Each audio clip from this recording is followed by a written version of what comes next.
Долго време молчевме, сега решивме да проговориме. Казната од 19 години затвор за нашата керка Ангела е превисока. Велат пред камерата на Алфа родителите на осудената Ангела Ѓоргиевска, која според пресудата му помагала на убиецот на Пино Секондо. Според нив немало докази дека Ангела е виновна за тоа што е осудена. Велат ќе обжалат пресудата на апелација. Секако дека ќе се жалиме, дека е казната превисока. Ангела прво е обвинета за соучесник. А максимална казна, мислам дека за убиец е 20 години, она доби 19 години за соучесник. Од апелација очекуваме да го врати судењето, односно да има повторно судење. Тоа е нашето видување.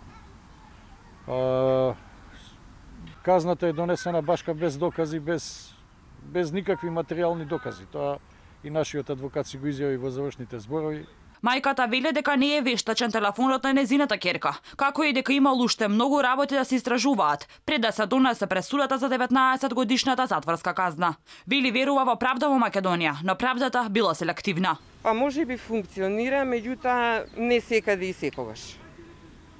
Затоа што гледаме дека еве и без докази се донесува пресуда, меѓутоа и со и видео и аудио докази, казните се многу ниски.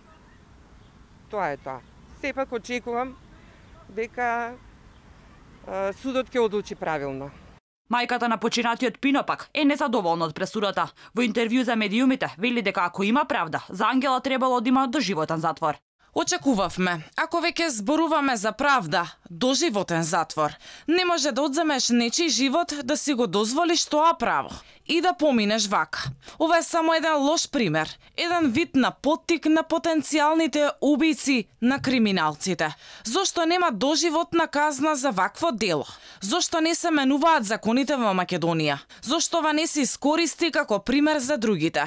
За во иднина некој добро да размисли пред да крене рака, пред да одземе нечи живот.